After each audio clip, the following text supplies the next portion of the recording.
देखिए साहब, अगर मस्जिद में जगह कम नहीं गई, ईद की नमाज रास्ते में पढ़ेंगे। मेरे को अगर जगह नहीं मिली, मैं तो रास्ते में पढ़ूंगा। कर दो कैंसिल, मेरा पासपोर्ट किस में ताकत है, कौन से प्रोविजन के तहत आप मेरा पासपोर्ट कैंसिल करेंगे? अब मेरे को मेरी छत है, वहां मेरे को नमाज पढ़ना, खाना खाना, जो भी क्या बीजेपी सिखाएगी मेरे को क्या करना है? जो मेरे को करना होगा, जो हमारी मर्जी में आएगा करेंगे। संविधान के दायरे में रहकर हम कर रहे हैं।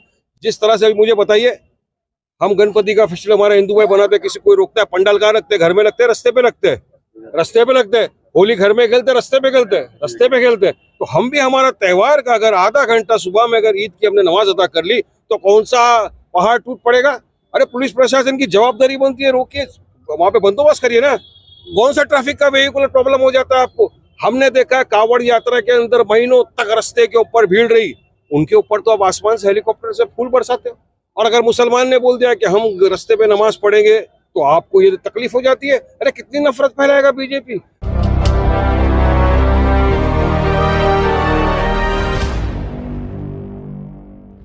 पार्टी का आयोजन किया गया था, क्या कहना? देखिए माशाल्लाह, रमज़ान मुबारक आए और आज 28वें रोज़े भी हो गए। सबसे पहले तो मैं अल्लाह सुब्हानहू तआला से दुआ करूंगा कि तमाम रोज़दारों के रोज़े, नमाज, तिलावत, इबादत को अपनी बारगाह में कबूल फरमाए और तमाम को इसका बेहतर से बेहतर अजर अता फरमाए। आज माशाल्लाह हमारी जो गोवंडी की मुंबई टीम है और हमारे ख़ास तौर से अतीक सर साहब और उनकी पूरी टीम ने गोवंडी में एक इफ्तार का प्रोग्राम रखा। आप देखिए हज़ारों की तादाद में यहाँ लोग आए। हमारे खुशबूसी हमारे दोस्त, हमारे भाई महाराष्ट्र के, हमारे मजलिस के वर्किंग प्रेसिडेंट फारूक शाब्दी साहब भी यहाँ पे शोलापुर से तशरीफ़ लाए। हमारे मुमरा के भाई सैफ पठान यहाँ पे मौजूद है। अतीक साहब तो है यहाँ पे, अतीक सर तो आप जानते हैं गोवंडी की, उनकी पूरी टीम यहाँ पे मौजूद है। एक अच्छा इफ्तार का प्रोग्राम रखा, तमाम लोग आए यहाँ पर, मिल के हमने इफ्तार की, साथ में दुआ की देश भर के अंदर अमन शांति बनी रहे। एक अच्छा पैगाम जाता है। देखिए हमारा देश जाना है तो जाता है ऐसी खूबसूरती ना, गंगा जमनी तहजीबी का हम उदाहरण पेश करते हैं, सेकुलरिज्म की मिसाल पेश करते हैं। और इसी तरह रमज़ान में सहरी इफ्तार का प्रोग्राम जब होता है, तमाम लोग आते हैं, दुआएं करते हैं, एक अच्छा माहौल होता है। बस बहुत बहुत शुक्रिया अदा करेंगे तमाम जो लोगों ने आज आके यहाँ पर हिस्सा लिया, हमारे साथ इफ्तार की, नमाज हुई। और अतीक सर उनकी टीम ने बहुत अच्छा काम किया, मैं उनका भी तहे दिल से शुक्रिया अदा करूँ। भिवंडी में इलेक्शन एमआईएम लड़ी, जोर शोर से लड़ी, एक अच्छा वोट भी हासिल किया। इलेक्शन के बाद देखा गया कि एमआईएम के अंदर दो दो पार्ट हो गए। ये तो उसमें क्या बोलेंगे? आपकी गलत सोच है। इधर एमआईएम ही एक ही पार्ट है। बैरिस्टर असदुद्दीन ओवैसी साहब की क़यादत में हर इंसान काम करता है एमआईएम की। अब ये मौजू वो नहीं है कि जहाँ पर हम सियासत की बात करें, सियासत की बात करने लगूंगा किधर किधर 5-5 पार्ट हो गए तो आपको सुन के झटका लग जाएगा। इसलिए बेहतर है कि हम वहाँ नहीं जाएं तो ज़्यादा बेहतर है। अपनी बात करें। आज एक मोहब्बत का आज पैगाम यहाँ से जा रहा है। एक ईद आने वाली है अभी 2 दिन बाद इंशाअल्लाह ताला, तो मैं अपनी जानिब से तमाम आलम इस्लाम को, तमाम देशवासियों को ईद की बहुत बहुत पुरखुश मुबारकबाद पेश करता हूँ। सबको हैप्पी ईद, ईद मुबारक। और कहीं याद आ जाऊँ तो मुझे भी अपनी दुआओं में याद रख लीजिएगा। और मेरी दुआ फिर से, जगह सुना गया है कि मांग किया गया है कि यूपी की तरह मुंबई में भी छत पर या मस्जिद के बाहर नमाज ईद की नहीं होने देगी, क्या बोलेंगे? देखिए साहब, अगर मस्जिद में जगह कम नहीं गई, ईद की नमाज रास्ते में पढ़ेंगे। मेरे को अगर जगह नहीं मिली, मैं तो रास्ते में पढ़ूंगा।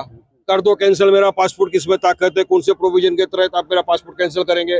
अब मेरे को मेरी छत है, वहां मेरे को नमाज पढ़ना, खाना खाना, जो भी क्या बीजेपी सिखाएगी मेरे को क्या करना है? जो मेरे को करना होगा, जो हमारी मर्जी में आएगा करेंगे। संविधान के दायरे में रहकर हम कर रहे हैं।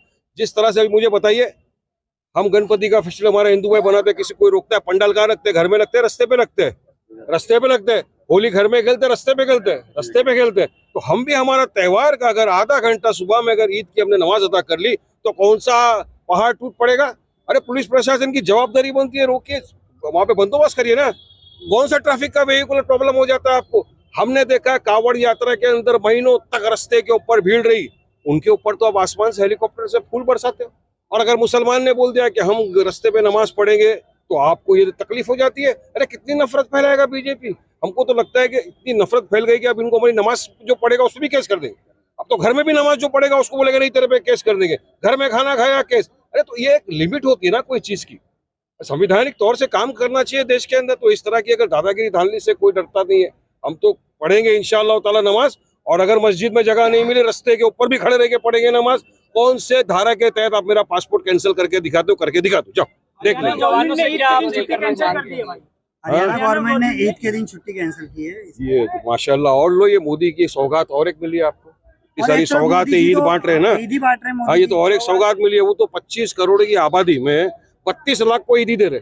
अरे मोदी जी, आप हमको बहुत सारी सौगातें दे चुके हो, हम तो देख रहे हैं गुजरात की राइट से क्या हो रहा है, कितनी सौगातें हमको दी। बिल्किस बानो के बलात्कारियों को आपने छोड़ दिया, ये सौगात से कम था। जकिया जाफरी बेचारी इंसाफ की गुहार लगाते लगाते अल्लाह को प्यारी हो गई, उसको इंसाफ नहीं मिला, ये क्या कम था? और अभी आप ये 32 लाख लोगों को किट देकर क्या कर रहे हो मोदी जी? तो बिहार का पोलराइज कर रहे हो। मगर वहां पर हमको बेवकूफ समझने की कोशिश मत करो। हमारी वक्फ की जमीन हम किसी भी कीमत पे 1 इंच भी तुमको हथियाने नहीं देंगे। हम संविधान के दायरे में रहकर अपना प्रोटेस्ट जारी रखेंगे। देश भर में हम इसके खिलाफ एहतजाज हमारा जारी है और आगे भी जारी रहेगा। हम चाहते हैं मोदी सरकार ये जो असंवैधानिक गैर कानूनी वक्फ का बिल लाया उसको वापस ले, फौरी तौर से वापस लेना चाहिए। कहीं ना कहीं 2014 के बाद अब मोदी जी को लोगों को मुसलमानों को ईदी बांटने का अब मैं तो वही बोल रहा हूँ ना भाई, अभी 10 साल हो गए, 10 साल में 20 ईद अपनी आ गई, कभी बांटे क्या? हाँ, नफरत तो हर दिन बांटा है, भर भर के बांटा है। इनके लोगों ने तो यहाँ तक कहा स्टेज पे खड़े रह के मस्जिदों में घुस के मुसलमानों को चुन चुन के मारेंगे। बहरहाल वो तो हमने जवाब दिया कि आएगा बेटा, 2 टाइम पे जाएगा तो स्ट्रेचर पर ही, वो तो इंशाल्लाह आज भी बोल रहा हूँ मैं। वो नफरत तो इतनी बांटी है इन्होंने 10 साल में जिसकी कोई हद नहीं है। और अब तो नफरत का पैमाना एकदम क्रॉस कर दिया लोगों ने। अब तो नमाज से भी इनको तकलीफ हो गई। लेकिन हम तो यकीन मानिए, मैं नमाज पढ़ूंगा रास्ते पे, अगर मुझे मस्जिद में जगह नहीं मिली इंशाअल्लाह ताला पढ़ूंगा। हम सब पढ़ेंगे, सब पढ़ेंगे नमाज हम लोग। फारूक शाबिर से आप सोलापुर से यहाँ तशरीफ लाए। नहीं, माशाल्लाह आज मुंबई शहर में गवंडी इलाके में जो हमारे एमआईएम के लास्ट एमएलए इलेक्शन के कैंडिडेट थे अतीक सर, उनकी तरफ से, उनकी टीम की तरफ से, तमाम बॉम्बे की एमआईएम टीम की तरफ से यहाँ पर जो इफ्तारी का प्रोग्राम रखा गया, निहायत ही बेहतरीन तरीके से अंजाम दिया गया प्रोग्राम है और काफ़ी नूरानी माहौल था। और मैं खुद शरीक होकर मैं अपने आप को खुशकिस्मत समझ रहा हूँ कि इस इफ्तार पार्टी में आने का मुझे मौका मिला। तो बस अल्लाह से यही दुआ करता हूँ कि अल्लाह पाक ऐसे ही खल की खिदमत करने का, रोज़दारों की खिदमत करने का काम हमसे और हमारी टीम से लेते रहे। आप सबका बहुत बहुत शुक्रिया जो मुझे यहाँ पर दावत दिया। युवाओं को क्या मैसेज देना चाहेंगे गवंडी के? गवंडी के युवाओं को बस मैं यही मैसेज देना चाहूँगा कि डरने और घबराने की बात नहीं है। बस आपका मुस्तकबिल आपके हाथ में है। सोच समझकर और समझदारी से आगे अपना चयन कीजिए, इंशाल्लाह गवंडी की सूरत हाल भी बदलेगी। क्योंकि मैं ये समझता हूँ कि गवंडी वालों को भी अच्छा जीवन जागने का, अच्छे से रहने का अधिकार है। और वो अधिकार युवा जब तक अपने हाथ में ये जिम्मेदारी नहीं लेंगे, और हमारे अतीक सर भी युवा ही है, तो ये मैसेज अतीक सर के लिए भी है कि बेस्ट ऑफ लक। इस बार इन्होंने बहुत अच्छे से वो किया था, इलेक्शन लड़े थे, उम्मीद है कि आगे बेहतरीन रिजल्ट आएगी। सर एमआईएम की टीम ने आपको मजदूर प्रेसिडेंट बनाया और अतीक सर को जनरल सेक्रेटरी बनाया, तब एमआईएम का लाया अमल क्या होगा, किस तरह आप इसको फैलाएंगे पूरे महाराष्ट्र में? तो गवंडी सर अतीक के थे, अतीक सर गवंडी के थे, अब पूरे महाराष्ट्र के। नहीं, लाए अमल तो देखिए अभी आज इस इफ्तार पार्टी के प्रोग्राम में इन माइक पर बोलने लायक तो नहीं है। हमारी पार्टी बैरिस्टर असदुद्दीन ओवैसी साहब की लीडरशिप में, अकबरुद्दीन ओवैसी साहब की लीडरशिप में काम कर रही है। हमारी प्लानिंग प्लॉटिंग चालू है, हमारी मीटिंग्स चल रही है।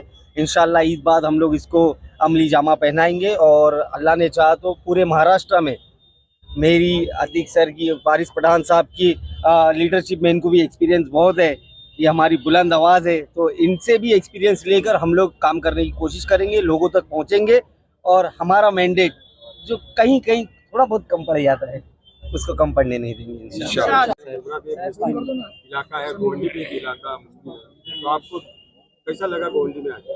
जी माशाल्लाह, देखिए मैं बहुत बहुत पहले तो मुबारकबाद पेश करूंगा अतीक सर को। उन्होंने बहुत ही बेहतरीन यानी इंतजाम यहाँ पर इफ्तारी अरेंज की और मुझे बहुत खुशी हुई। मैं यहाँ आया, लगभग हमारे मुमरा जैसे ही माहौल है यानी गोवंडी का, हमारे ऐसे लोग हैं यहाँ पर, मोहब्बत बांटने वाले लोग हैं।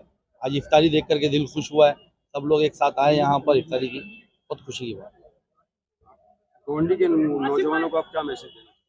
जी देखिए, अभी जैसा फारूक भाई ने कहा कि यानी मैं नौजवानों को मैं भी यही कहना चाहूँगा कि डरने और घबराने की कोई बात नहीं है। अभी मजलिस आपके दरमियान है, एक बेहतरीन लीडर हमारी पार्टी की तरफ से आपको अभी मिला है।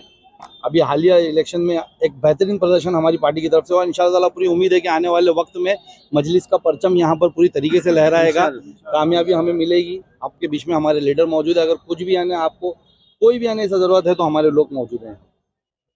दावत रखी गई, क्या कहेंगे इस ताल्लुक?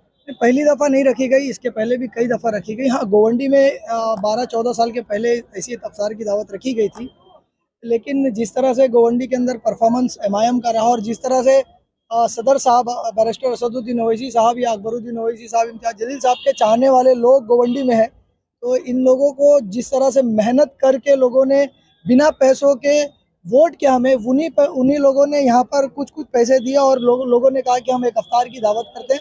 तो ये अफ्तार की दावत अतीक सर की तरफ से नहीं थी, अफ्तार की दावत तमाम मजलिस के गोवंडी के चाहने वाले लोगों ने खुद अरेंज किया, खुद उन्होंने सब काम किया। देख लीजिए आप, हमारे यहाँ पर कोई वेटर का कोई कल्चर नहीं लेकर आए, खुद यहाँ पर खड़े हैं, मेहमानों को सर्व कर रहे हैं।